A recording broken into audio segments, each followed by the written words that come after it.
Good afternoon and welcome to Chat with the Facebook Live series. I am Elisha Dorcas. I am your super amazing host. This is 10 Life Lessons with D. And today our special guest is in the building. Yes, I'm very excited about this guest. He's like an elder brother to me. So I am just super open to learning from his well of wisdom, from his personal experiences, like all he has to share on 10 lessons with D.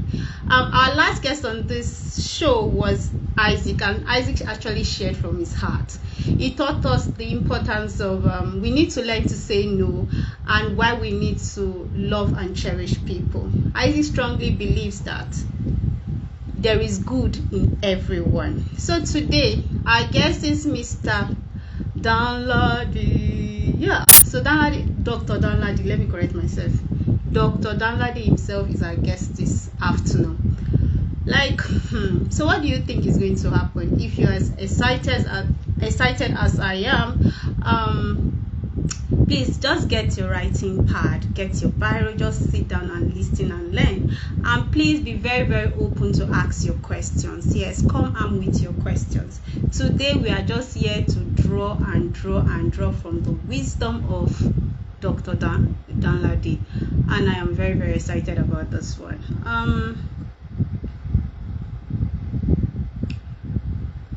I am excited, I am delighted. So let's try to bring up our guests. Okay. So there's a popular saying that smart people learn from their own experiences, but wise people learn from the experiences of others. And that is what Chat with D, 10 Lessons with D is all about. We are here to learn from the experiences of others. So you don't need to go through it to be able to learn. No, experience is really not the best teacher. That's not it. So we could actually leverage on the experiences of others, learn from it, avoid mistakes, and we can also be able to replicate their own successes. And that is one thing I love about when we see senior friends like our mentors coming to share. So today is all about sharing. I don't know I don't even know the dimension of this conversation, how it's going to go, but for me, I'm just open for it. I'm very open for this conversation. I don't know about you. Benga, thank you so much for joining. Alias and Beatrice, thank you so much for joining us this afternoon. We're excited to have you join us on Chat with the platform, and hope you're excited about this conversation with Dr. Danladi. If you have questions for him, please don't hesitate to drop your questions on the comment section, and I'm very sure that Dr. Danladi is going to be doing justice to that. Yes. So just give us a few minutes, we'll be able to bring him up on camera. So this is Chats with D. Oh, you're watching live from Jos City. Thank you so much, sir. So this is Chats with D Facebook Live series, and we are going to be talking about 10 life lessons with D. So that's the conversation of today.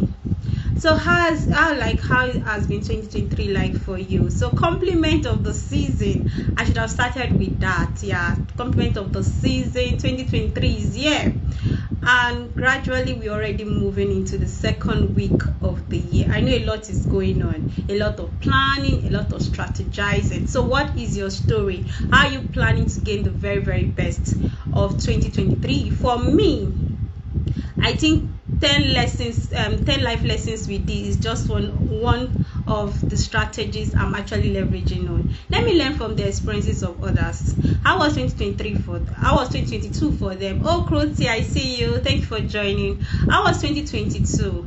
And so what were some of the life lessons they learned from 2022, and how are we working towards making 2023 better?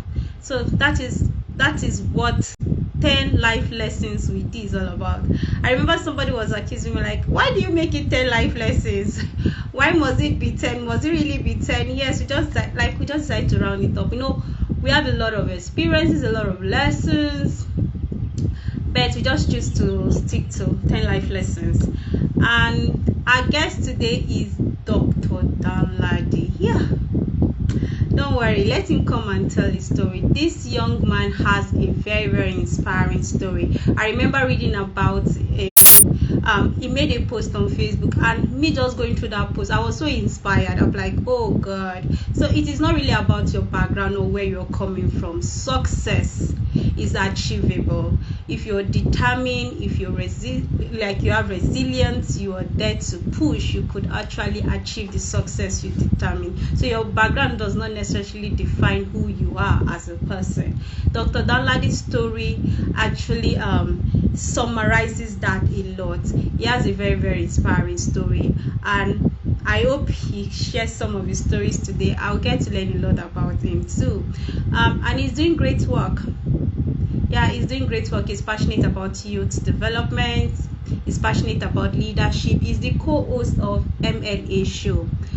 In case you're very familiar with that show, it's also a show on Facebook too, but he's the co-host on that show. I don't know. Please, Dr. Danladi, if you're watching, please can you just drop a comment? I've sent you the invite already. You could actually join using the invite. Can you drop a comment? Let me know that you're here already. And for everybody that have joined, thank you so much. Thank you for joining. So as we wait for our honorable doctor, yeah, he's a doctor, our honorable doctor to come live, please, I would like to know, so what's the plan? What is the plan for 2023 like? Okay.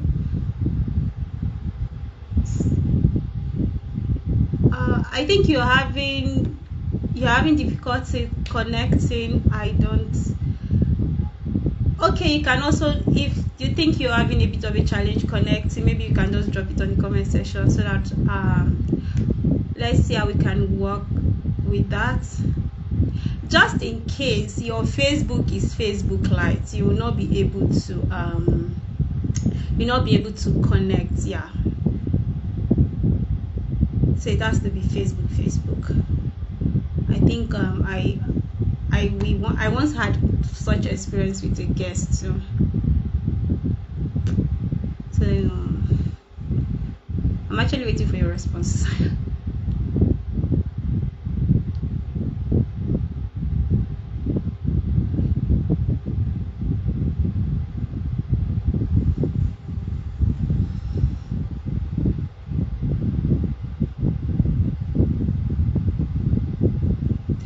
Or you can leave and try connecting again. It's either you go through my story, or you use the invite, or you click watch. So let me just use this opportunity to apologize. Please, we are very, very sorry. It's a technical issue, but I'm sure we'll be able to sort that out. Thank you.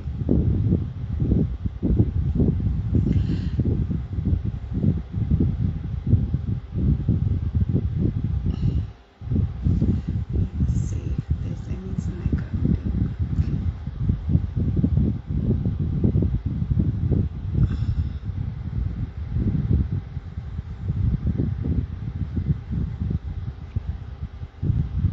Oh, Sandra. Hi, how you doing? Hi, Zimbabwe. So good to see you. Thank you so much for joining. Dr. Danladi,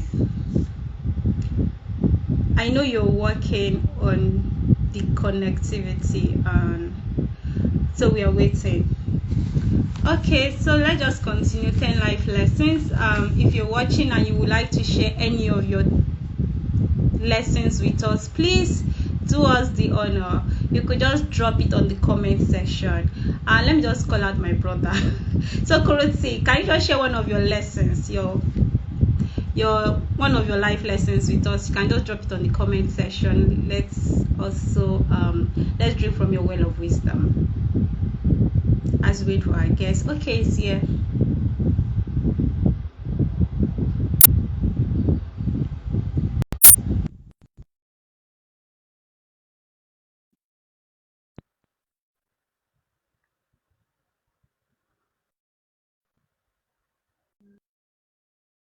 Imagine you're already.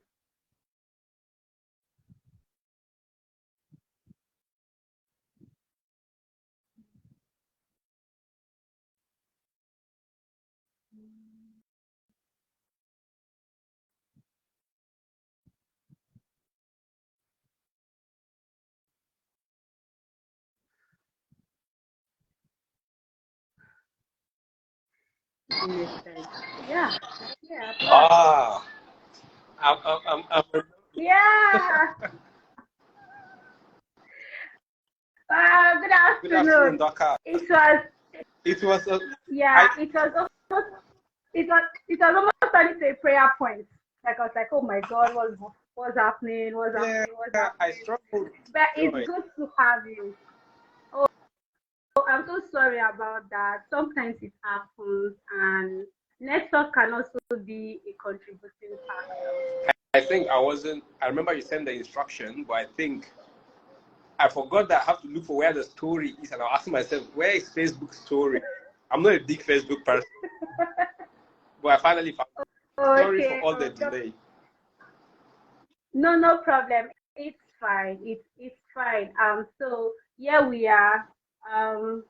We can't really see your face very well. I just became like, yeah. So this is better. So this is our doctor in the building.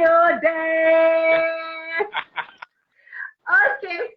Yeah. So before we dive into the conversation proper, just check that buttons down. So there's a share button you could share to your Okay. page so that your friends can also watch Oh, directly. So you see share to feed. I hope I can see them. Augustinus, I see you. Yeah, that those buttons down. Those buttons down. Just tap on them. There's one that No. we permit you to share. Struggling with that. Share to the field. I'm No, no, struggling to find no that. problem. Let me see. I hope I No, don't press. Aha, something has disappeared now. no, this one you turn the Okay, camera the other way. Okay. I can't. It's just a button. You can't see it.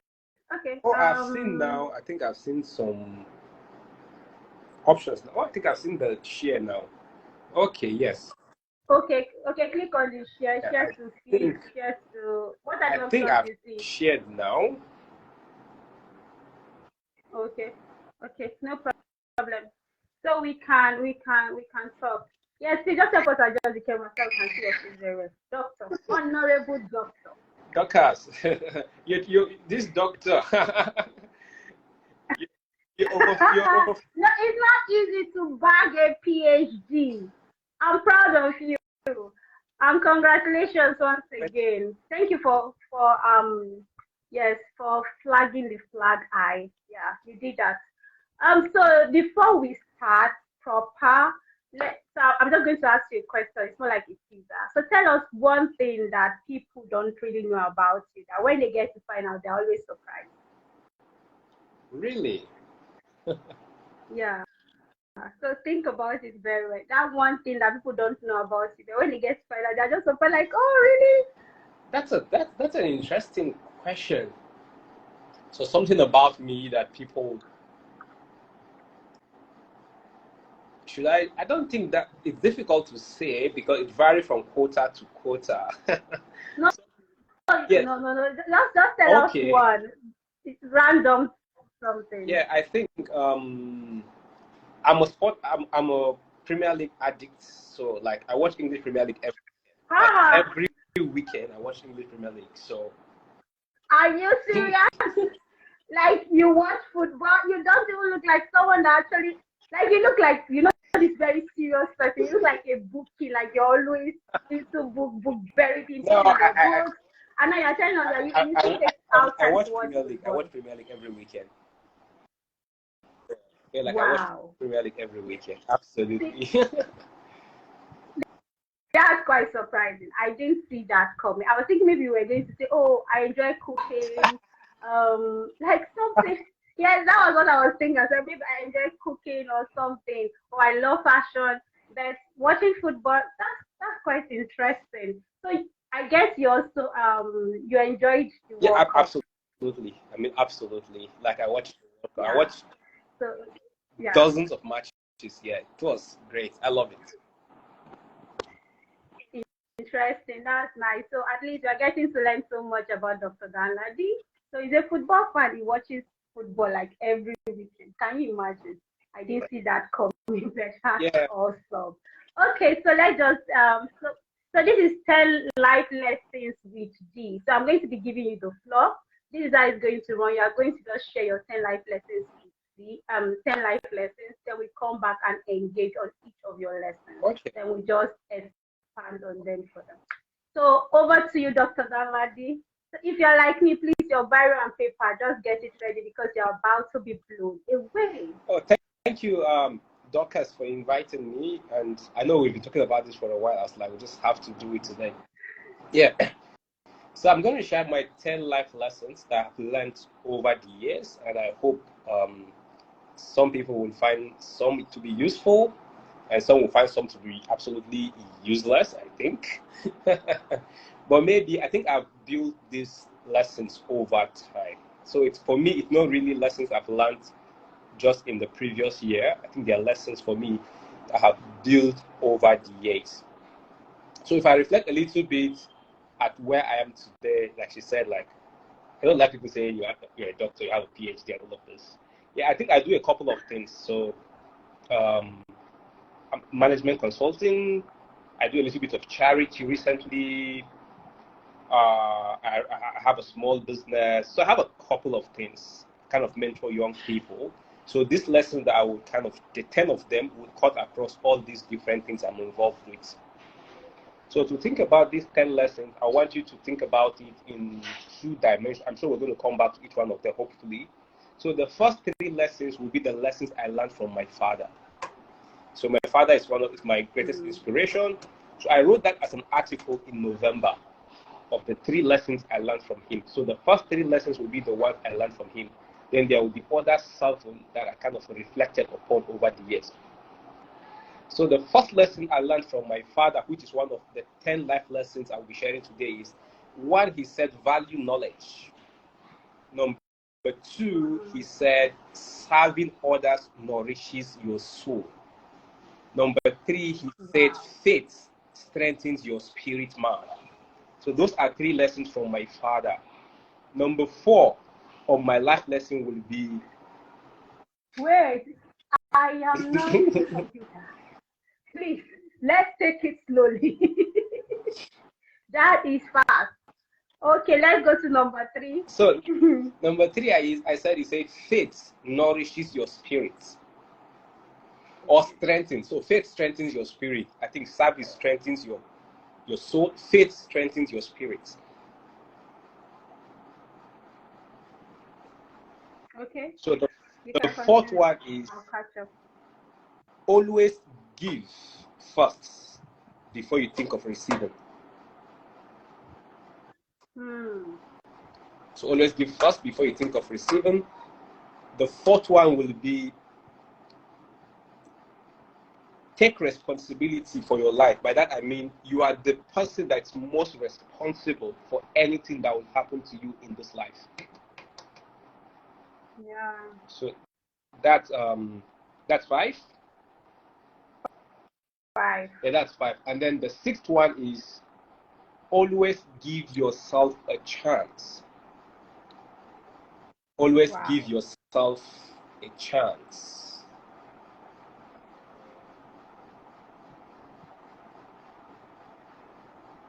Okay, then number 7, actions, not ideas, change the world.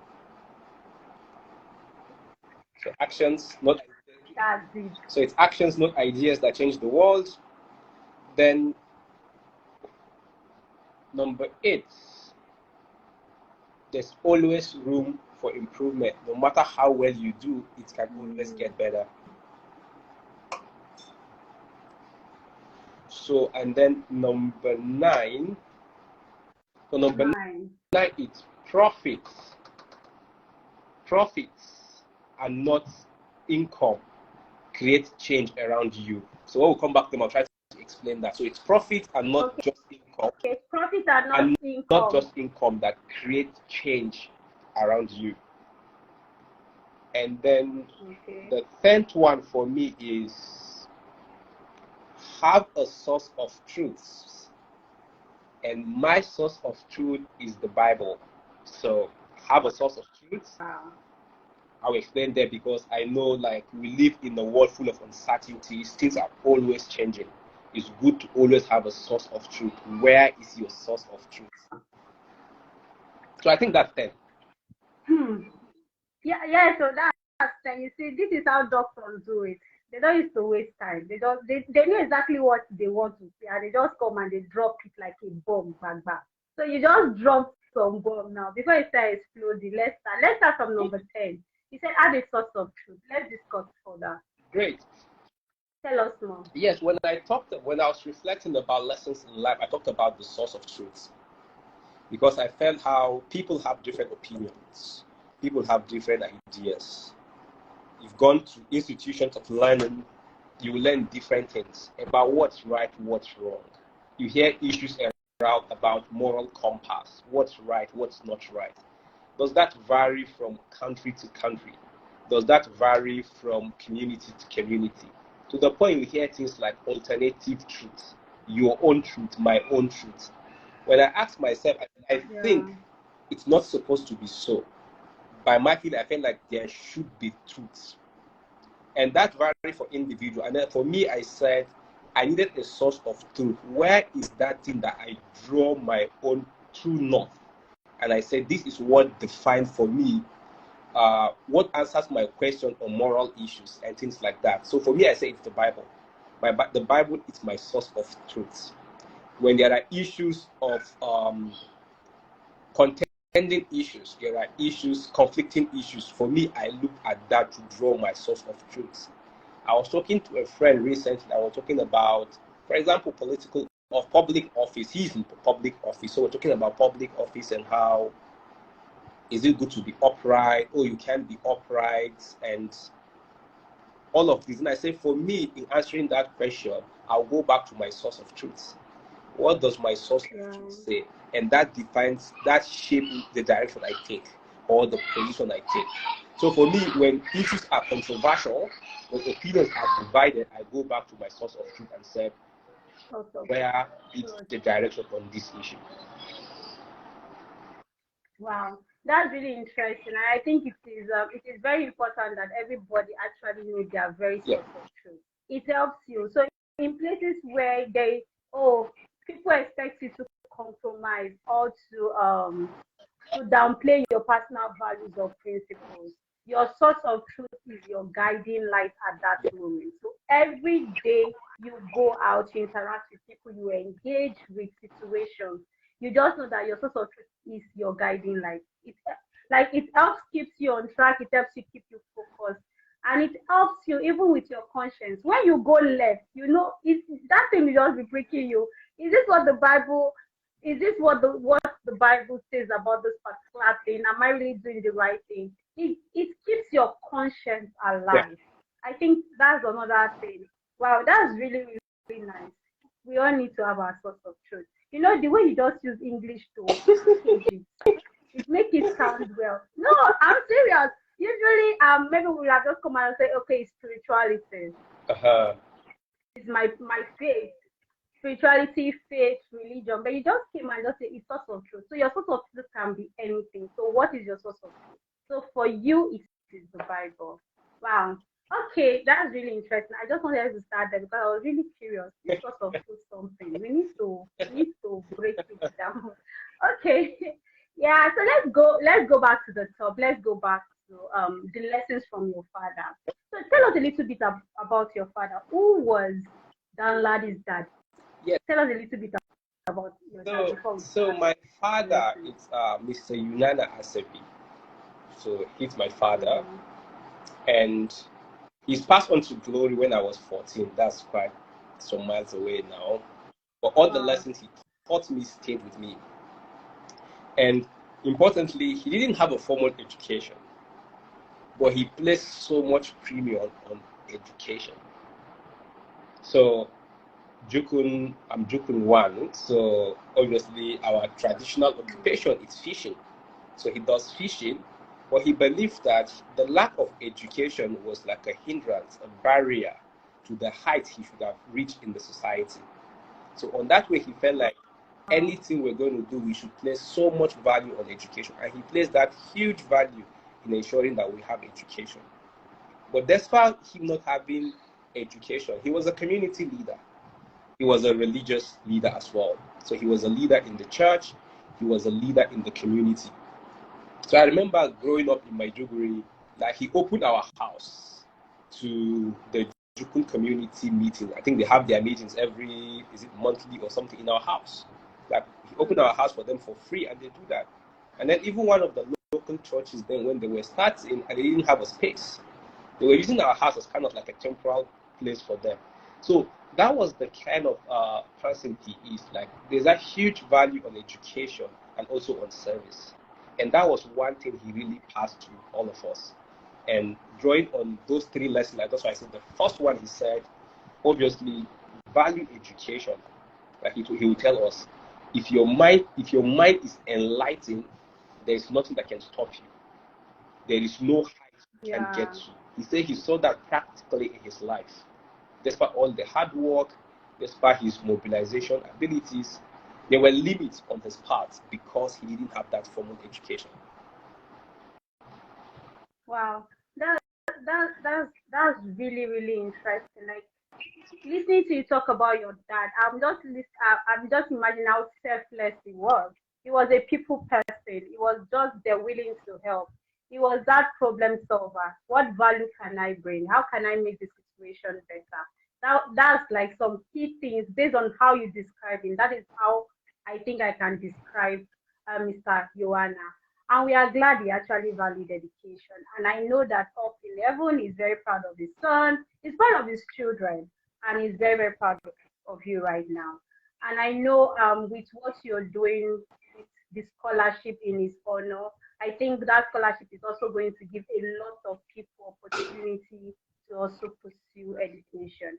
And there is no better way to actually value someone that places premium on education, places premium on the importance of being exposed and enlightened than doing this in his honor, to give other people from that same community an opportunity to take an opportunity to access education. That's really powerful. And thank you for doing that.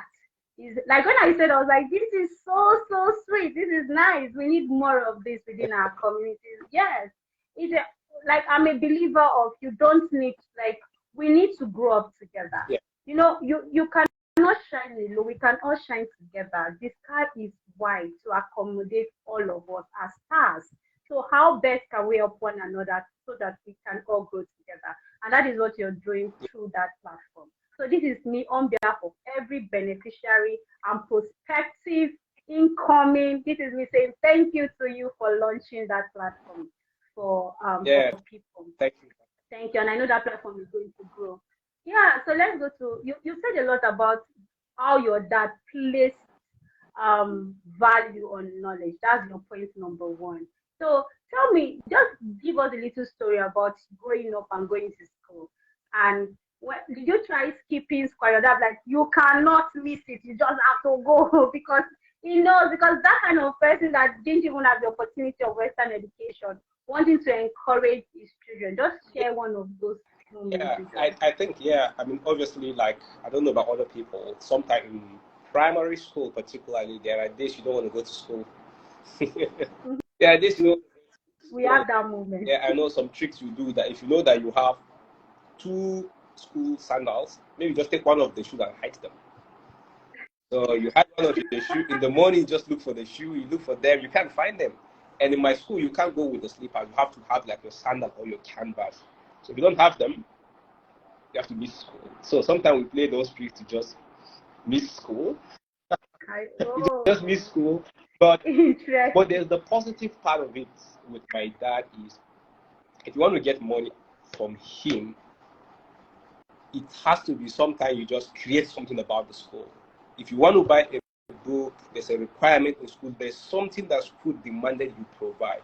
Absolutely, he ensures that he can give you his last resources for you to just go and get it. So that's our experience growing up. And not just that, in Maiduguri where I grew up, he ensured that we go to the best schools. He will always ask you that question, like, what do you think about your school? Are they really still teaching well? And are there other schools that you think are teaching better than your school? And he always wants us to go to the best school to be sure that we have that solid foundation. So I would say, like, that has been some of my memories of him. And not just the education. He places the value on the knowledge, like you said, to be sure that you're learning. To be sure that you're learning. So we have this huge television in the house. It's a black and white television, very big, and every evening, like, everyone has to just sit down and watch the news. Like, you just have to watch the news. Yeah. So I remember growing up, I have to watch the Okonjo Iweala's, the Professor Akinyele, all of those NTA about the great Nigeria. And they've been a source of great inspiration. And he will say, oh, when you work hard and you value knowledge, you're going to get to this point and even go beyond all of those points. So that really culture of saying daily you need to learn new things. You need to know about things that are happening around you. That culture still stays with me today. That I literally read every day. So like every day, like I read every day. Every day when I wake up, I say my prayers, I pick my Kindle or my hard copy book and I read something. So it's like it's part of me now. I just don't know how to do without it. It has become like an habit. Like it takes a lot of self-discipline. Yeah, it takes a lot of self-discipline to cultivate healthy habits. Because this is a very good one. But imagine, there are some things we do randomly that becomes habit, but they're actually bad. To break it becomes a challenge. But to cultivate a good habit, it takes a lot of self-discipline. And wow, that's really interesting. So knowledge in itself, the knowledge your dad was very passionate about, the knowledge you're talking about, it is not just going to school and getting a degree, education. It is opening yourself. One of my mentors used to say, you're a student. You never graduate. Every day gives you an opportunity to learn something new. So it is an opportunity to expose yourself to new learning. So you cannot just say you've landed because you finished school and just say, no, I don't want to read book, anything book. Sometimes those funny conversations come up at graduation. Like you don't want to read book. Some people say they're not going to read any signboard. Not book. Someone said signboard. I'm not going to read a signboard. Signpost, not talk about a book. Yeah. So those things are funny. My dad is a great lover of books. So when you say you read every day, I could actually relate because my dad is somebody that loves books.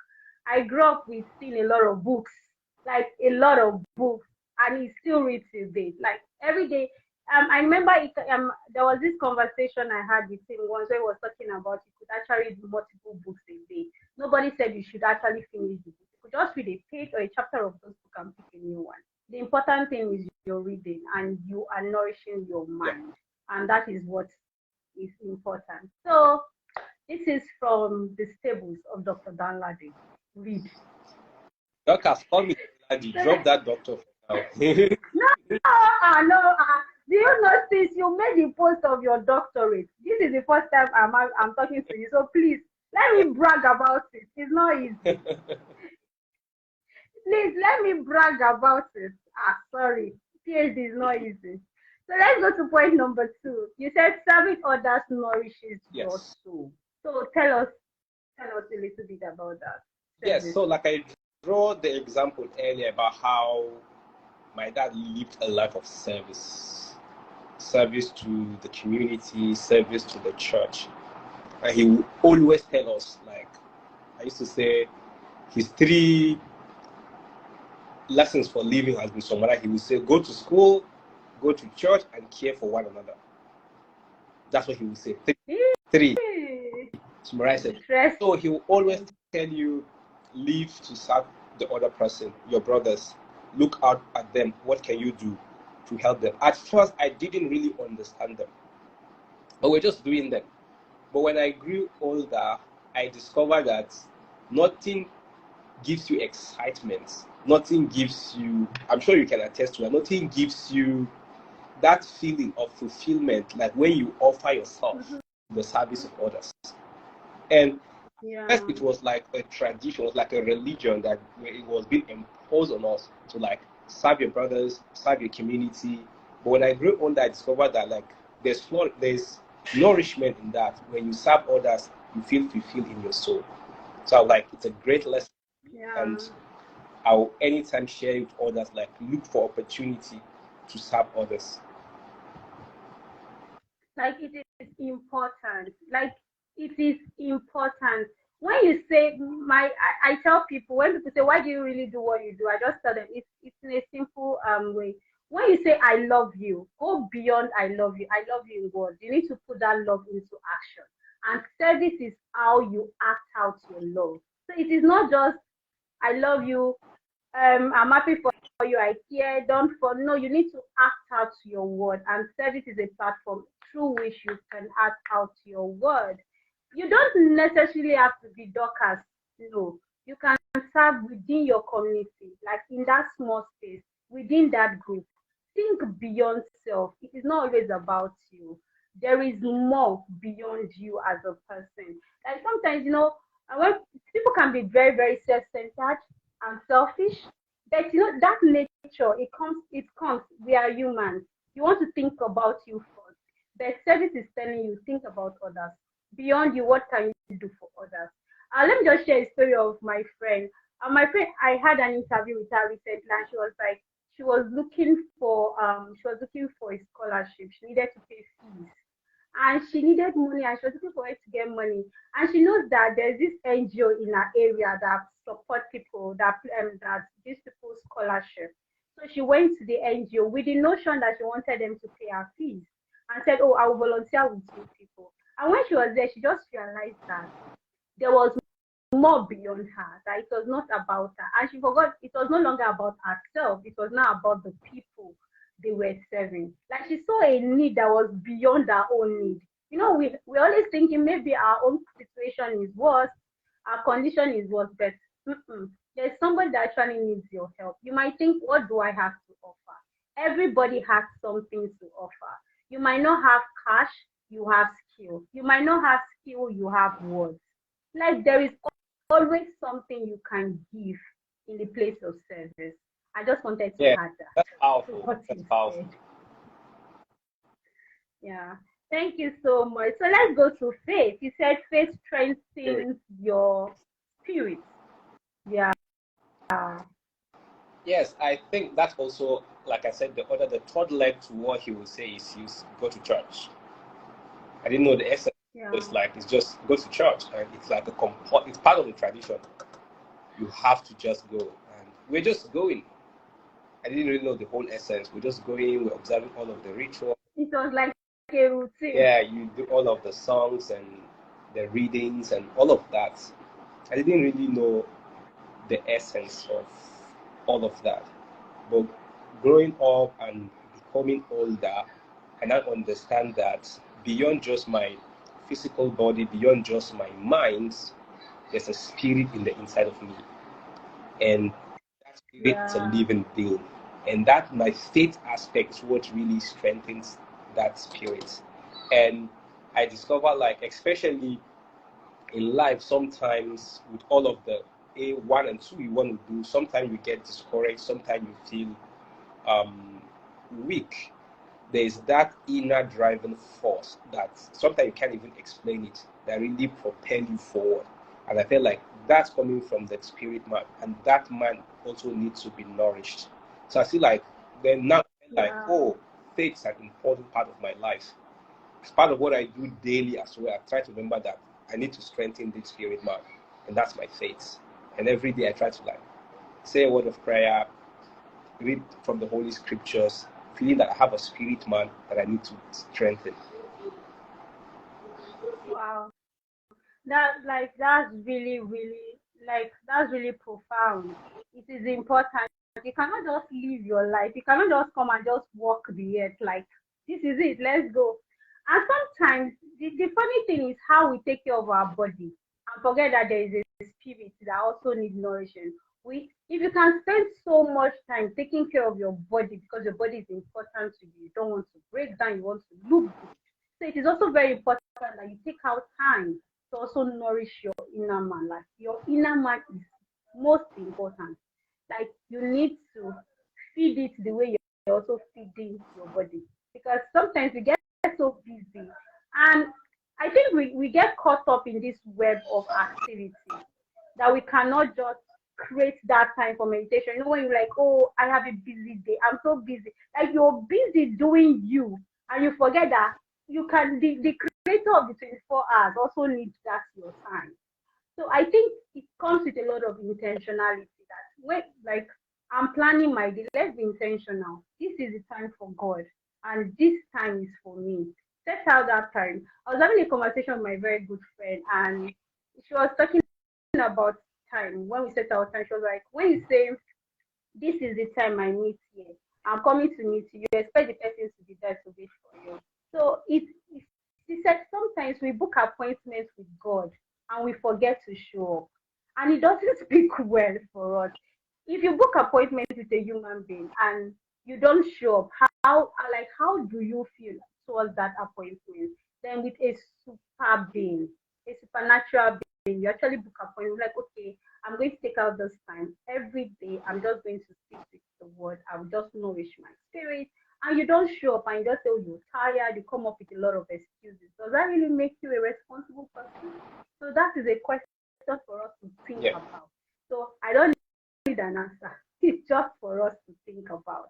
Like, are you really on the right or you are going left? So just think about it. Marianne, I see you. Thank you so much for joining. Evelyn, I see you too. Thank you very much for joining.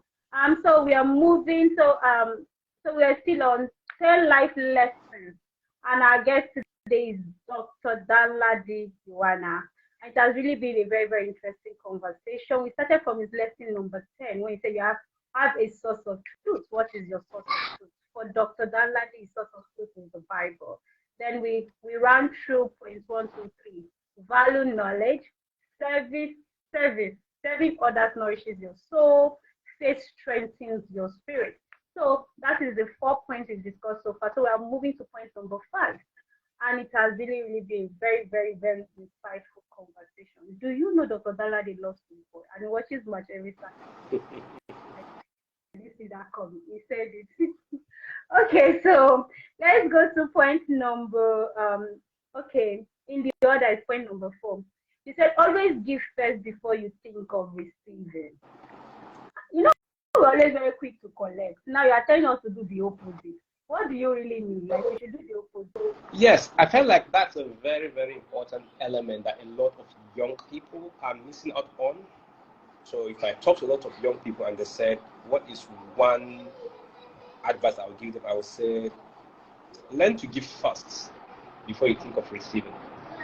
Because a lot of people are obsessed with receiving. So I tell them, when you meet new people, when you meet mentors and things like that, think about the value you can add to them. It doesn't have to be big. It can be something very small. Think about what you can do. By that alone, by you giving that out, it naturally triggers a return for you. A good example, if you go to the scriptures, that's what it said. It says, give, it shall be given unto you. Good measures, shaking together. It didn't say you will receive. It started with give. And that's a principle of life. Always take that first step of saying, I will give. And that's what I've been doing with a lot of people in my life.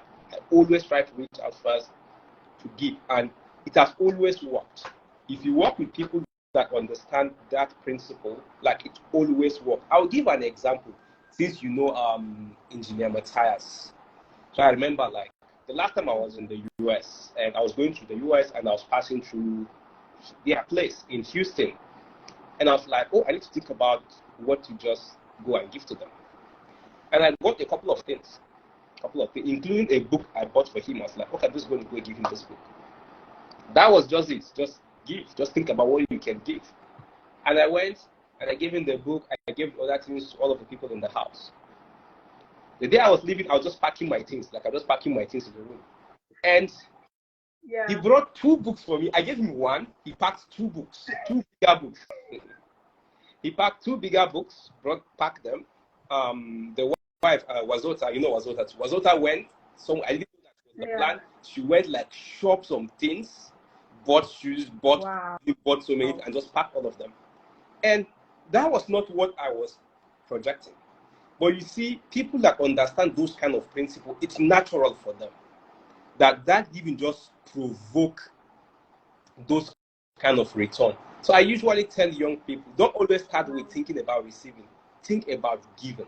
It could be a simple thing. You see an information that it's useful. You cannot share with the other person. Oh, I see this grant. It can be useful for you. Have a look at this. Introduce people to other people that you think will help them. Always try to just reach out and give first. I guarantee you, it's a law. Once you give, that return is going to come. So I always say, learn to give first before you think about receiving. Like that is very powerful, because while you were speaking, I can relate totally with what you're saying. Let us stick to we younger people. You look at people, you admire them, you admire where they are at the moment, and you're okay. You want to follow their footsteps. You want mentorship. You are demanding the gift of their time. So the question I will ask is, what do you give in return? Before you start, time is very expensive. Don't say, it's just for him to call, it's just for him to talk. It is time.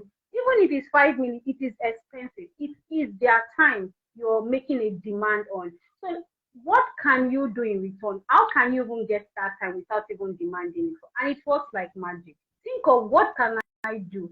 Dr. Danladi just talked about, what value can you bring? Is it an information you see you can share with them? See, okay, my pastor will say, start from the level you are. I know you don't have money. We are young. We are all pushing. You might not have money, but you have time. You have the time you are making a demand of. You have time. You have skill.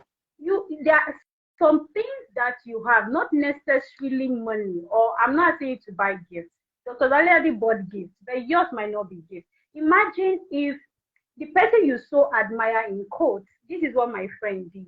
So there's this lady in her space, in her career, in the space she's working in. She looked up to this lady, and at the beginning of the year, she had a networking target. She wanted to build a network. She wanted to have these people in her corner. And what did she do? She just offered service. As long as she sees that they are doing stuff, she pick up their flyers. She does a lot of crazy publicity. She says she's giving them the gift of her timeline. She posts it on Instagram. She posts it on Facebook. She's there doing it, and she's starting. They can see. And when they say, oh, we need somebody to manage volunteer, she offers the gift of her time. She manages volunteer. Oh, I'm looking for this resource person. There was a day she did something very funny. I have a friend. She's then, she was not so close to that, my friend. So they were in a meeting, and somebody was just talking about how she wants to do something in the country my friend was in. She has a book and she wants to publish in that particular language, and so immediately she offered. She was like, oh, I know somebody in this country. I can create like a connection. She does not have the network, and then she called me. She was like, Doctor, so I have already promised somebody that I'm going to connect this person to your friend. Can you help me? She just wanted to create value. And the truth is, all of these actions she was doing gave her the attention she needed. Now, if she wanted guidance, she does not need to place a demand on their time. They actually call her like, hey, young lady, what are you up to? What are you doing? They become interested in her as a person, in what she is doing. They're interested in growing her. So you cannot just come and say you want Dr. Danladi. I reached out to him. I sent him a message on Facebook, and he did not respond. I told him I want to do this. He should help me do this. So what are you going to do first? Before you start thinking of Danladi, there are some things. You think these people are up there, they have it all figured out, they don't have needs. They have needs. And guess what? Sometimes the needs are very, very tiny. There are things that you will not consider as needs. Those things are actually your mentor's needs. Can you identify those gaps, those need gaps, and see how best can you position yourself to do it? And then you become the valuable person. When you think about this, you're like, hey, it was Dorcas that did it. Dorcas helped me with it the last time. Maybe the next time they will call you into, you want a seat at the table, you will walk to get to the table. So you just need to be intentional about working. So please, this is a very powerful point. I think this is a message we need to be preaching it. Even all of us, me included, we need to be hearing this message. No, we need to preach like always give first before you think of receiving. It is not all about give me, give me, give me. I collect, I collect, I collect. Or what is the need for me? Sometimes think beyond you, and don't eat your seed today. It is a seed. Don't eat your seed because of desperation and hunger. Don't eat your seed. Sow it so that it can generate, it can grow and become a big tree, and you can like it will become a big tree that you can always get stuff from. Because some of us we eat our seed today. We're not thinking about it. We're just thinking about what can we do. And there's another thing I notice among young people. We just want to use and dump people. We just want to use people as a stepping ladder. Like you just want to use people to get to where you're going. Like sometimes when I see it, I'm like, are you serious? Be intentional about cultivating relationship. When you make contact, when you have relationship, nourish it, grow it, invest in it, and build it. Don't use and dump people. Remember, you see, you climb. It is a ladder. You are going up. If anything happens, and you are coming down. Those people you left, you will still come and jam them. So what will you say? You never can answer. You might need. No, it's true. I don't think these are things we need to talk about. Sometimes these things come up and we're like, just forgetting. Let's leave it. We should stop forgetting it and leaving people. We need to have this conversation so that is why 10 lessons we do. It is all about experience, learning from people's experience and how best to actually manage it. Because somebody is actually in this mistake. You're just thinking, let me just use this girl and get what I want and move. No, don't be like that. Don't burn bridges. In short, people are not burning bridges, they are demolishing bridges now. Don't build. Yeah, please build it. No, you wanted to say something, please go ahead. I think that's very powerful. I mean, I recollected from even the last week when we had this event for our scholarship, kind of the orientation and things like that. We had budget for everything. Like we literally budgeted for everything from the MC to DJ and everybody. We had a couple of one or two people that we paid for their service. At the end, they brought the money back to me and they were like, oh, this person said he's not going to take the resource, that's as part of his own contribution. And I was like, really? Anybody? Wow. When I take that money, I was like, okay, if that person says he's not going to take that resources, I'm going to give him something back in return. Usually what I'm giving them back in return is worth more than the initial money we're paying for their service. And I didn't plan that. Yeah. The initial plan was to pay for their service. But when they were like, no, we felt like that's our own kind of contribution. Like, no, I mean, for you to like, no, I have to give you something back in return. And I felt like they're just simple principles. By them offering that back to us, I felt like, no, I have to give you something back in return. So I felt like that's a good principle. I usually tell a lot of young people, learn that. Always learn to give.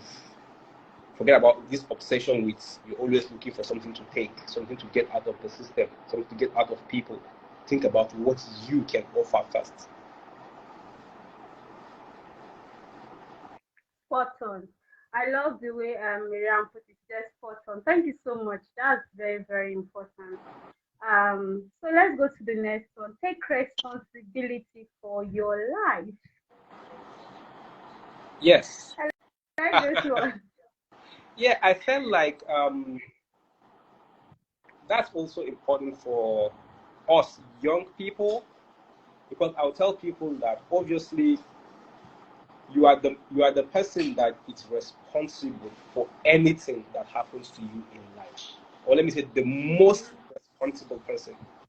So I tell people it's easy for you to sit down when things are not working, when you're not hitting your marks, to begin to think about how that person did this, the system was rigged against me, my parents have done this. But I would say look inward first. Yeah. Look inward first. Yeah. About yourself. Accept responsibility that I will determine where I get to, I will determine what I achieve, I will determine everything that happens to me. So I felt like that's very, very important lesson that I've learned. That today, when things go wrong or things don't go as planned, I don't look out to begin to shift blame around. I look inward first. Yeah. Set myself what should I have done different? If I have to do it again next time, what will I do? I don't shift blame to people. I always look inward first. So I'll encourage people, if you really want to go far in life, always take responsibility for yourself. Take responsibility. And when you take that responsibility, a lot of things will fall in line for you. Awesome. Take responsibility for your life. Like it is, the message is clear.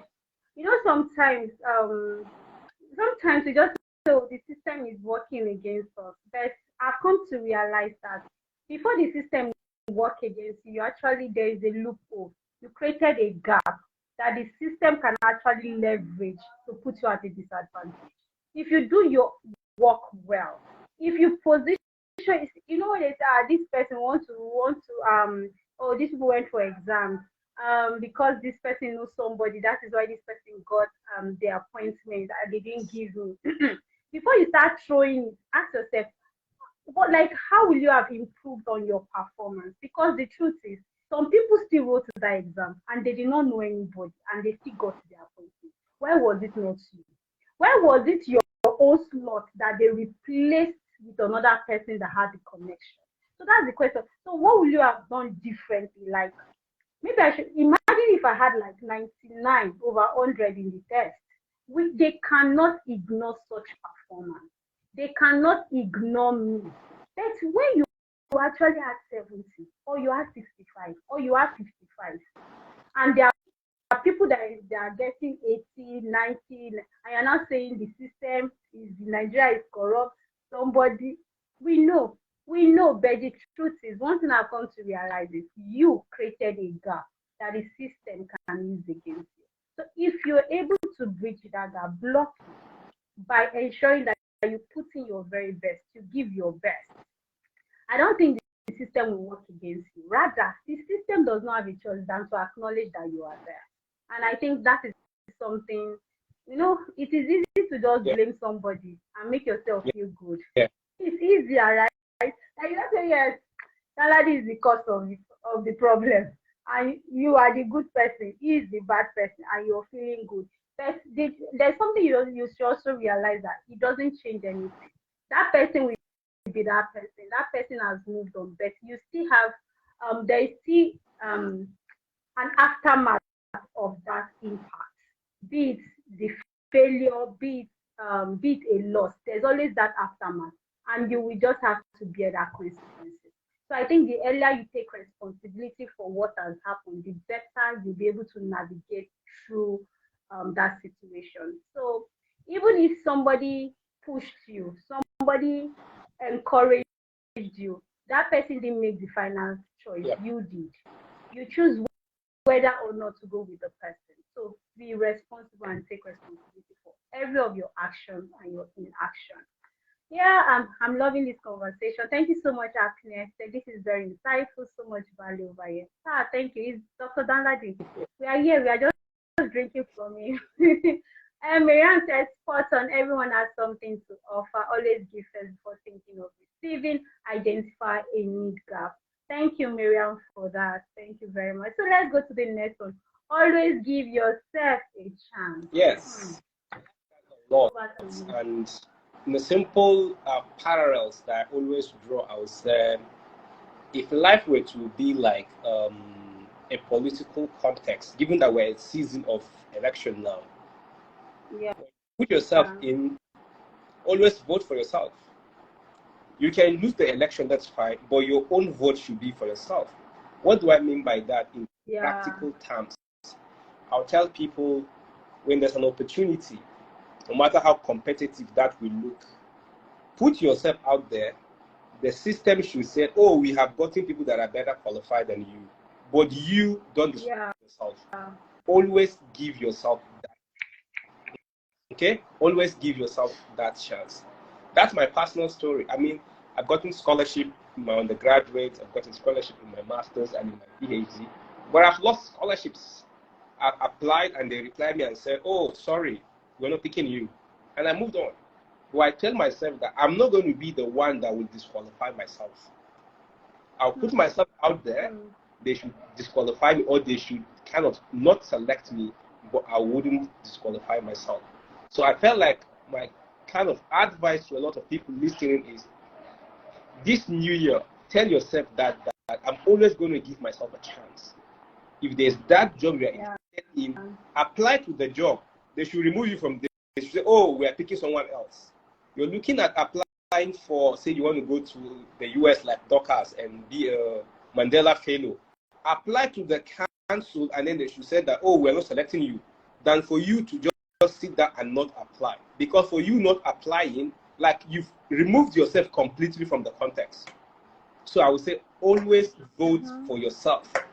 Even if you're going to lose, always vote for yourself. Give yourself a chance. Take a shot at that opportunity. Like they will say in some parlors, they will say, shoot your shots. They will say, shoot your shot. If you say no, move on. But don't sit back and say, oh, she's not going to take me. They say, just shoot your shots and see where it goes. Always give yourself a chance. That will be another lesson I will add. Yeah, like it is very, very important. Give yourself a chance, shoot your shot, put yourself out there. Like this is the beginning of 2023, and I know a lot of opportunities are going to be coming up very soon. Like a lot of opportunities will be opening up. So don't sit down and disqualify yourself or go through the eligibility, and just say, no, I don't think I fit in. Oh no. Just put yourself out there. Put yourself out there. You never can tell which one will work for you. I think it's very, very important. And most times, I just wanted to talk about those. So, sometimes you've been working so hard all through 2022, you were doing a lot of online courses, you were trying to improve your skills. And now the opportunity is there. You are still telling yourself you don't think you're ready, you're not qualified. Hello, Madam Uncle, don't judge yourself. Put yourself out there. So just challenge yourself, whether or not you get in. One of my words that I used to put myself out there is, it is better for me to try and fail than not to try at all. I cannot live with the thought that I didn't give myself a chance to shoot my shot at it. No, like I cannot just imagine waking up and say, Doctors, what if you actually did it? What if you tried? What if? No, I don't like the what if question. So to avoid the what if question, I put myself out there. So whether or not I get it, let me shoot my shot. It is better for me to try and fail than not to try at all. I think it's very important. So this will take me to another question of your 10 lessons. You talked about you got scholarship and you've also lost scholarship. So let me ask you this question. How were you able to manage rejection? When you get rejection, we call those one love letter. When love letter comes for you, how do you manage your love letter and you still pick up the pieces of yourself and say apply for another one? So I have a simple mindset that I always have, and I'm just trying to explain that. That has helped me a lot. I usually say when I lose an application or I lose a scholarship, I'll put myself in the shoes of the examiner, of the selection panel. And I'll say, why was I not selected? And I'll tell myself, perhaps there were candidates that had better qualification or better experience than me in this circle. And those people became successful. If I apply next year, I'm going to compete with different set of people. I might be the most qualified among the people that are coming next year. But in this year, maybe there was someone that has some internship opportunities. They have some more relevant experience that they look and they said, oh, this person has to go in. So you see, but I said, because even the most qualified candidate, there's a cohort that they will put him and he will still not be picked. So that, yes, it's just time and chance. It's just time and chance. So if I say, if that's the case, it means that I will just say, oh, maybe there was a candidate that his experience and qualification were better suited at this point. So, and that candidate has been picked. So if I'm applying next year, perhaps I might be the most qualified of all. So why not apply the next time? So that's one. Wow. So that's well, like this is a different perspective. I've never seen it like this. And I think most people I've interacted with have not even given me this angle. Wow, this is really nice. You see, this is the power of perspective. I love this line of your perspective right now that you just shared. Okay, I'm not qualified. Next year, if I apply, maybe I'll be the most qualified. So why not just give it a shot? Give it a shot again. So you see, Marianne just said something that she talked about. Okay, let me just read it. She said, thanks, Dr. Danladi, for this. Always vote for yourself. Give yourself a chance. Don't be the one to disqualify yourself. This is my story. I applied for a scholarship and I didn't get it at first try and I gave up. So what will you say to Miriam? Yeah, I think what I just said, it's like that's just the one element of it. You see, that year that she applied, possibly she was a strong candidate. But no matter how strong you think you are, it's possible there's someone that had better internship experience. They've worked in maybe some places more than you. And when they compare your application with theirs, they felt like, oh, we think this person is the most qualified. And they picked them. Okay? And then you come to yourself. Then if you apply the next year, for example, Marianne, who knows, in the next edition, it's possible she will be the most qualified of all the people that are applying that year. Because they select you based on the people that submit applications. So that, and one example that I tried to use to kind of consolidate that is when I applied for my Commonwealth scholarship for my master's, I applied for 2 scholarships. So I applied for the Commonwealth General Scholarship that your country had to nominate you. Then I applied the shared version that you have to just go to the school directly for the school to select. And the school that didn't select me, later on in the UK, I met the person they selected over me. We met in the UK. He's from Uganda. And then at some point, I was like, I'm supposed to go to this university in Scotland, but they didn't pick me. And they picked you. And tell me, how are your experiences like?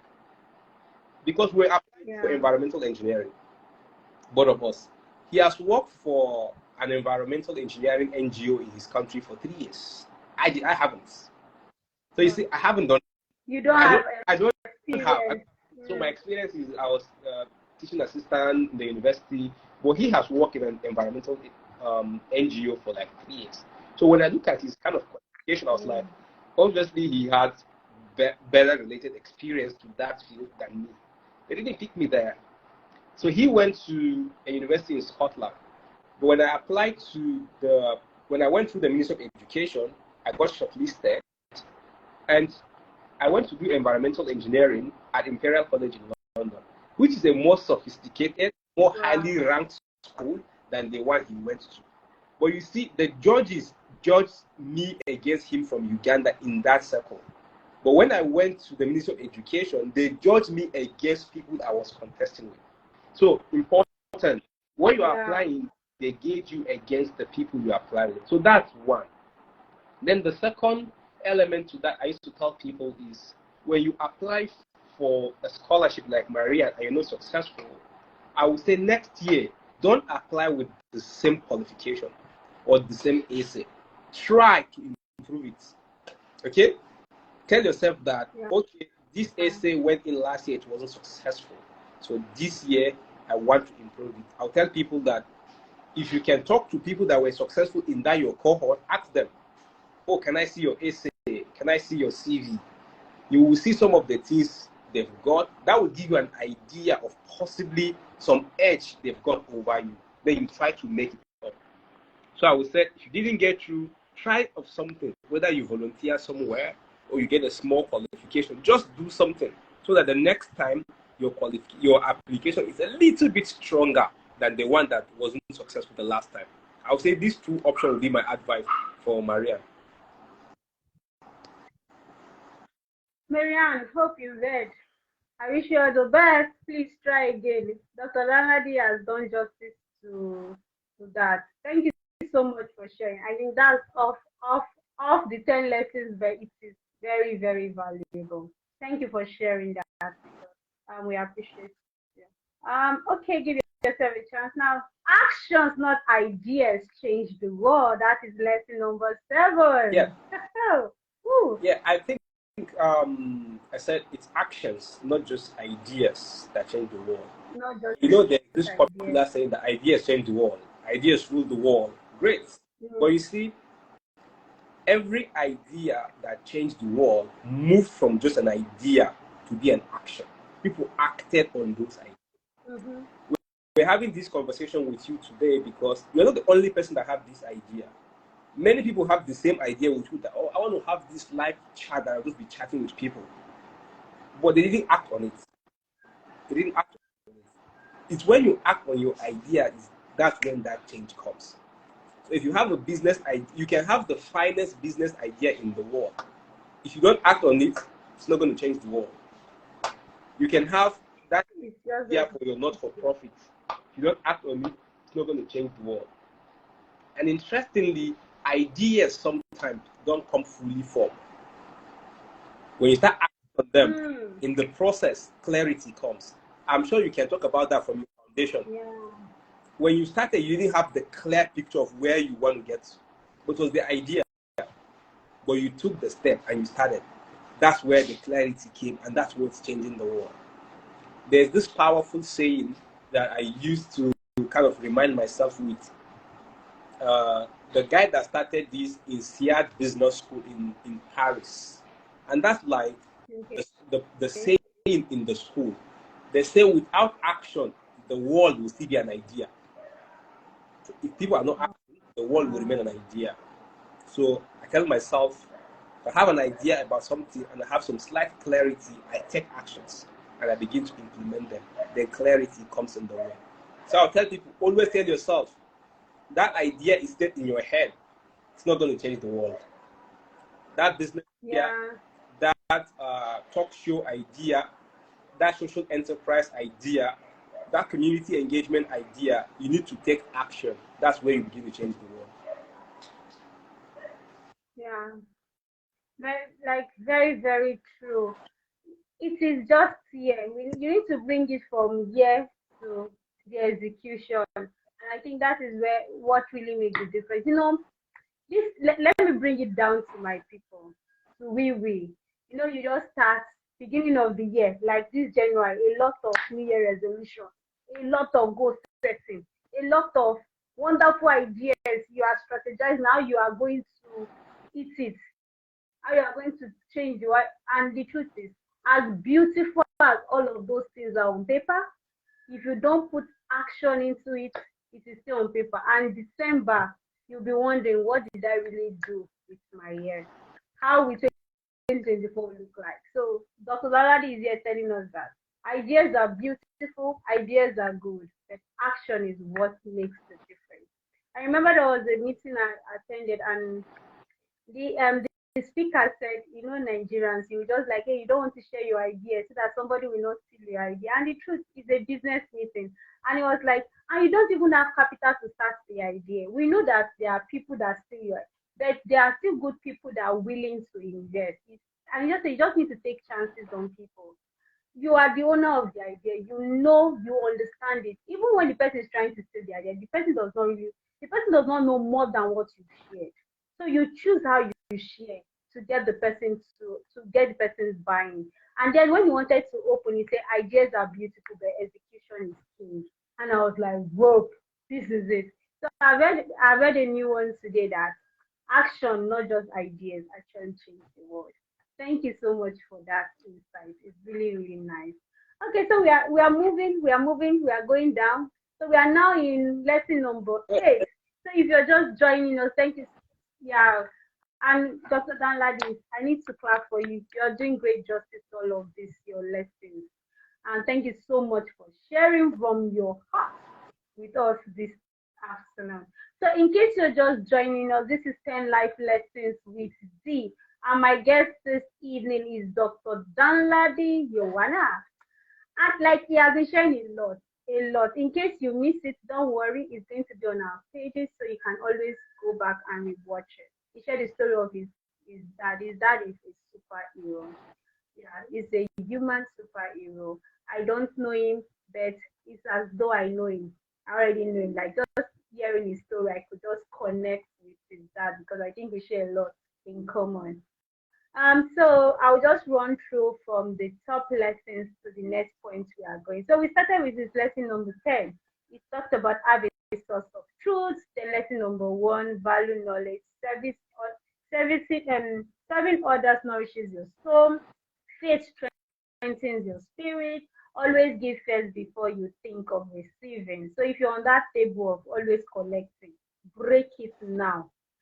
Take responsibility of your life. Always give yourself a chance. If imposter syndrome is your problem, why you are not giving yourself a chance, you are delivered today. So please break it. Come out of that imposter syndrome. Actions, not just ideas, change the world. So we are going to lesson number 8. There's always room for improvement. Yes, I think that's if I want to give an example, I would say it's, so you kept talking about the PhD. There's one thing you will get if you do a PhD. Hopefully, if you do a PhD tomorrow, let me give you that tip, Dorcas. So by the end of your PhD, okay, one thing you're going to get is you discover that you don't know anything. That's it. When you do your undergraduate, you do your master's, you're more confident, you feel like you know so many things. After you do a PhD, when you go to that height, you discover like you're just a dumb, you don't know anything. And that's one thing. So what I'm saying about that is always know that there's room for improvement. No matter how good you think you're doing, you can get better at it. No matter how fast you think you're going, you can make it faster. No matter the level of impact you think you're making in the community, tell yourself that you can do more. Not for some kind of selfish ambition, but you can always do more. Like one of my friends would always say, his dad told him that the greatest room in the world is the room for improvement, the room to do more. So I would say everything you're doing, whether with in terms of your learning, tell yourself that you can learn more. Either in terms of your faith journey, to tell yourself that I can go deeper in my intimacy in my faith. Whether it's the work you're doing through your non-for-profit, just know that there's room for growth there. Never have that mentality that you've arrived. Never have that you've arrived. Now I've arrived, I've conquered all the territories, I've conquered everywhere. No. There's always room for improvement. There's always new grounds to conquer.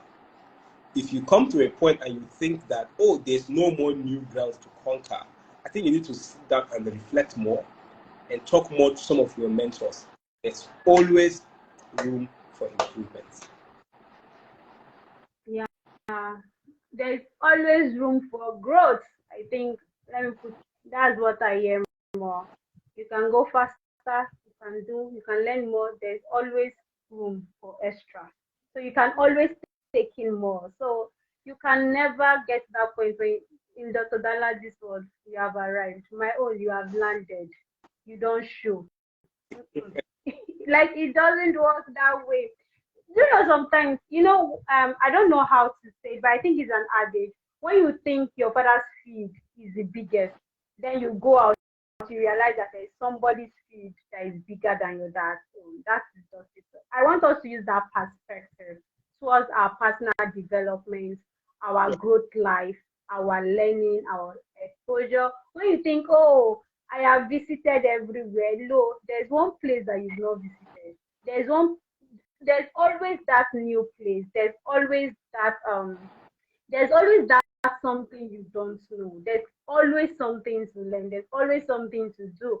And when you think, oh, I know how to do it, well, you can always get better at it. There's always room for improvement. Thank you so much, Dr. Danladi. So we are moving. Profits are not just income that create change around you. Yes. So that one, when I was reflecting about all of these lessons, I said I need to add one lesson about finance. So I need to put something about finance. What's that important thing I've learned about finance? I actually learned this one from an American conservative politician. And he was a person that, because of this lesson, inspired me to kind of think about small business, entrepreneurship, and all of this. So the idea you have is that having an income will change my lifestyle. When I have the income, change my lifestyle, I can buy a new phone, buy a smartwatch, and travel around the world and all of this. But you say creating profits is what changed my community. He said, getting income for myself, great, changing me personally. But having a business or starting an entrepreneurial idea around your community, getting other people to get involved, create a change around your community. So that person is Senator Tim Scott in America. Great senator. I love him a lot. I learned that from reading his book. And that has been a lesson for me. Be like, having an income changed my lifestyle, but creating profit changes my community. Change my community. So this, I see this still, although it's business, but it's still tied to service. It's still tied to number two. Like it's still very, very tied to number two. It's still tied to it's still tied to four. So I can still tie to 2 and 4. It's still all about service, thinking beyond yourself. Like there is more to life beyond you. Like it is not just you. The world does not revolve around you. Like so we need to start thinking about that. Even this is Dr. Dana said this is a business lesson, but it's still tied to service. It's still tied to giving back. It's still tied to service, wanting to make life better, wanting to improve community. So like going through all of this thing, like we've run through the entire thing right now. I'm going to do a quick recap. Just just to just to help those that are just joining in before we open the conversation. So if you have questions for Dr. Danladi, a lot of comments are pouring in. So I think you can also read the comments there. Thank you so much for also sharing your thoughts about the conversation. Like I mentioned earlier, this is going to be engaging. So if you have questions you like Dr. Danladi to respond to, please just drop your questions on the comment section. And I know he's ever ready. He's a doctor. Ask it. He knows it. Yeah, that one is telling us when he did not know anything. That is Bobo. That is Bobo. So ask your question. I know you will answer them. Yeah, so this is 10 lessons with 10 life lessons with Dr. Danladi. So he started by sharing top 3 lessons from his dad, lessons he learned from his dad. And now it is also very important that I mention that Dr. Danladi is a man of multiple hats. Yeah, so he's wearing a lot of caps. So he's a business person, he's a management consultant, he's also into philanthropy. Like he has a lot of things going on for him. So all of these lessons he just shared is based on experiences over the years, operating in various fields, and that experience from various fields make up this 10 lessons. I know it has been of great value for you because I've learned a lot personally. So I will just do a quick run through of the 10 lessons, 10 life lessons with Danladi. So lesson number 1, value knowledge. Lesson number 2, serving others nourishes your soul. Very true. Anybody working in the social space, we agree with this one. Very true. Faith strengthens your spirit. Always give first. Okay, lesson number 3, faith strengthens your spirit. Lesson number 4, always give first before you think of receiving. Lesson number 5, take responsibilities for your life. Lesson number 6, always give yourself a chance. Lesson number 7, actions, not just ideas, change the world. I guess, and he said something very important. So, yeah, you don't need to have the ideas all figured out or completely formed before you launch into action. Even with the little clarity you have concerning that idea, you can just launch out in faith. And as you start executing, as you start implementing your ideas, clarity will get better. Like the clarity will come and it gets better over time. The truth is, you will make mistakes, but the beautiful thing you will learn from those mistakes, and that is life. So there is no perfect thing. You cannot say you want it to be perfect, no mistake. If I ask you about the scholarship and program you just launched, there were some things that you did not like that happened this first time, and I'm very sure that the next time you are going to improve because you know, oh, this thing, when you were planning it, you planned it, it was perfect on paper, but when you got to implementation, some things happen. There are some things you cannot just control. So please, your ideas, it does not have to be perfect finish. Start from where you are. And so let's move to number 8. There is always room for improvement. Very powerful conversation with Dr. Danladi on this one. No, no, he gave us Bobo. He said he finished PhD and he realized he did not know anything. I did not agree. You know something. Number 9, don't mind me. This is just me being me. Number 9, profits are not just income that creates change around you. So he shared something about income can improve your lifestyle, right? Then profits can improve or change your community. I think that is what I will summarize that with. This is your lesson. So that's lesson number 9. So let's go to lesson number 10. Very powerful one at 10. I think he intentionally put that one at number 10 to cap it off. Like all of these things. So when you do all of these things, in the process of doing all of these things, you need a guiding light. And he said, have a source of truth. Because your truth is what guides you. Your source of truth guides you on a daily. So what is your source of truth? That's my question to you today.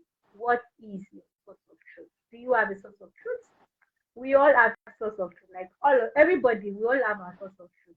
But maybe my source of truth might not be your source of truth. So the question is, what is your source of truth? In case you don't understand what source of truth is, I will encourage you to watch the video from the very beginning. Dr. Danladi did justice to that. So I think I'm waiting for questions. Yeah, so I have 2 more minutes. I told Dr. Danladi that it's just extra 15 minutes or 1 hour. But you had issues with connecting, so we can. So we've entered. So please, thank you so much. Pharmacy EA Joanna, thank you so much for that comment. So great lessons. I don't know whether it's an E or a she. Great lessons. My brother. Is it your brother? Oh, interesting. You see, your dad is super proud of all of you. I'm so sure of that. Yeah, so he's a pharmacist, you're an engineer. Oh boy, oh God. I could imagine the house. Everywhere is book. Everywhere you saw now book. So my last question for you. So as we wait for any other person to ask questions among our audience this evening. So my last question for you is you're still a very young person. You've gone through MSc, BSc, MSc, PhD. I just want to ask, what helps you keep focused? Because there's a lot of distraction in the world. And I think one of the challenges for young people is managing distraction. What helps you build focus, and that focus helps you achieve what you have to do? Wow, that's a tough question, I would say. I was like, because reality is distraction. It's a huge issue these days. Like, it's all the noise. Yeah. I always feel like it's just too much noise from social media, people around, and from trying to do so many things as well. But one thing I always tell people is, you see, there's one thing I kept talking about, which is motive. I said motive is very powerful. Motive is a very strong driving force. What's the motive behind what you're doing? If you're doing a social enterprise, you're doing a business, what's the motive behind that? Tell people that if your motive is wrong, you're not going to last long in whatsoever you're doing. If your motive is wrong, you're not going to last longer in whatever you're doing. So for me personally, my motive behind all the things I'm trying to do, from the A, the B, C, and D, and all of them, my motive is to create a positive difference. To kind of create a positive, someone will say, what's the positive difference? I would say, well, to create a positive difference, it isn't hard. Just ask yourself, if you look at the world, there's so much suffering in the world. On the other side of the world, there's so much flourishing in the world. So much resources, people have abundance. On the other side, you've worked with rural communities, you've seen the scarcity, you've seen the suffering. Poverty. I said, ask yourself, what can I do to reduce suffering and increase flourishing? Even if it's going to be for just one person. That should just drive what you're doing. That can reduce suffering, increase flourishing. It can be in business, it can be in social enterprise, it can be in health, it can be in education, it can be in anything. You see, if that your motive is clear about making a positive mark in people's lives, that can be a really strong focus for you. So for me, I would say that driving force of creating a positive impact, either you're reducing suffering and increasing flourishing, that can guide you and really help you to manage distraction. I know to manage distraction, you can't eliminate them. And like your motive, your driving force behind why you're doing what you're doing can be a strong force to keep you focused. Well, thank you. So you just have to define your motive, and your motive helps you build the focus you need. Just the way you mentioned earlier, there's a lot of noise in the world, a lot of noise, like a lot of distractions going on. You just come to social media, you say you want to just do something, and then you just realize you said you don't have time. Well, let me go to the youth now. You said you don't have time. I just want to come and check something on Instagram, and then you see yourself, you spend 2 hours on Instagram. Inside, I don't have time. You come to Facebook, a lot of things are just popping up, a lot of distractions. But I think motive is very important. Motive also helps you channel your energy into your driver. They become your driving force, and they also help you build focus, and they help you build consistency in what you're doing.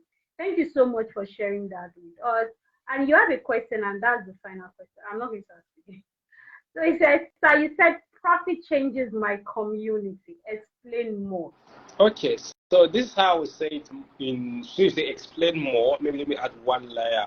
I would say having an income, it's a good thing. But creating profit, it's a better thing. So having an income for yourself is good, but creating income, it's a better thing. Because the reason we said having an income changed my own personal life, but creating a profit. So I'm using the profit as a stance for not just in terms of now social enterprise, creating like a corporate enterprise or a business enterprise, offering service within your community, getting people in huge change.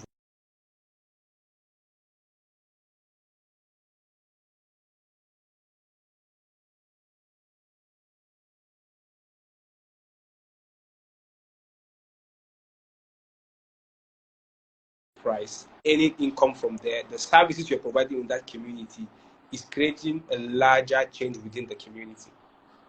So that's why I said having an income changed my own personal life, but creating profits changed my community. So let me just ask it. I know you said, let me just explain it in simple English. Income, it can be your salary. Somebody is paying you, you're making money, or you're offering a service, direct service to people, and the pay is direct to you. Then when you start making profits, you're creating solutions within your community. So if you set up a company, you're going to bring employment to people within that community, and there is a service you're providing that also help the community become better, or there's a product you're selling that also help the community become better. So you're already generating revenue. It is not necessarily that you maybe you have a corporate social responsibility as a business or a company, but the truth is, as an entity, a corporate entity, you're generating revenue, you're paying tax, and the tax is also going back into that community. So there are different angles you can look at it. So what we are trying to tell you that beyond just saying, oh, at least I'm a salary earner, I have a business, it's just me and my family, I'm okay, my income takes care of me. So can you think about what other thing, what services can you render? So you're also making money, you're making profit off the business or off your company or off the service you're rendering. And at the same time, you're still giving back to community. You're making community better, or you're creating solutions. So I think that is just me. Great. Thank Let me just add that. you, Dorcas, for adding that. Thank you. Yeah, you're welcome. So thank you so much, Dr. Danladi. This is really a very insightful conversation with you this evening. I am delighted, super delighted to have hosted you, and thank you for honoring our invitation. Hope we did not draw too much. Next time when we call you, please come. Don't say that girl, she likes to talk. Yeah, so this is me putting you on the spot. Thank you once again. So this is Chat to the Facebook Live series, and this is 10 life lessons with D. And today my guest, Dr. Danladi Joanna, did a lot of justice to the to his 10 life lessons. I have learned a lot. Hope you have learned too. From the comment I'm seeing, I know that it has been of great value for your time. Thank you to everyone that joined and stayed till this very minute. I appreciate you. Thank you for engaging. Yeah, everybody that commented, thank you for engaging. Thank you for sharing your thoughts and also your takeaways. They are really important. So Dr. Danladi, any final word from you before we say tata? Yeah, two things I would say. One, I'll say thank you for inviting me and giving me the platform to share some of the things I've learned over the years. And thank everyone for showing up and for all the comments and all the likes. And the second one, I would say I've been following the work of Dorcas for a while. She's very passionate about what she does. Absolutely passionate. Now, I've been seeing her series. It's been enlightening. I've listened to a couple of them. So I would say if you haven't followed her on Facebook, just try and do that so you can stay on top of the game and know all the guests she's bringing on board. That would be really a good thing for you for the new year. So I would say follow her, like her page, and stay in touch with all of her programs. Oh, you see, I did not pay for that, but thank you so much for doing that. Thank you very much. Thank you. Marianne is also saying thank you. Thank you, Marianne. You've been very active on this call. Thank you so much. So this is where we draw the curtains this evening. So thank you very much. This is Chat with D Facebook Live series 10 life lessons with D. Have a wonderful evening. Bye bye. Thank you. Thank you.